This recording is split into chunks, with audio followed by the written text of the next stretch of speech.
Министерството за образование и наука привремено забрани вонреден упис, полагање и стекнување дипломи за завршено средно образование со здравствена струка. Министерството за образование и наука испрати допис до сите училишта во кои се реализира здравствена струка, дека запишувањето во редни ученици се става во мирување. Одлуката е донесена во насока на заштита на националните интереси, а согласно анализа на состојбите на пазарот на трудот. Велат од Министерството за образование и наука. Од Средното медицинско училиште Јане Сандански во Штип потврдуваат дека таков допис добиле.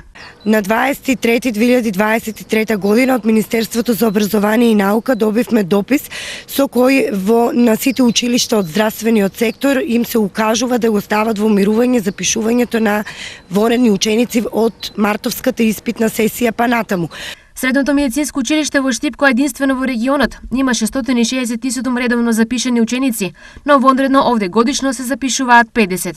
Сите ученици кои веќе се запишани како вонредни во нашето училиште продолжуваат до завршување на образованието, а од месец март, согласно укажувањата, го запираме запишувањето на вонредни ученици. Одлуката на Министерството за училиштето од друга страна ќе значи и сериозна финансиска загуба. Со оваа одлука која ја добивме без образложение, кои се причините за ставање на мирување за запишување на вонредни ученици, ние како училишта од здравствената струка ќе бидеме оштетени во поглед на финансиите кои ги добиваме од овие ученици, а со цел нивно искористување за обезбедување на средства за нормална реализација на воспитно-образовниот процес во училиштата.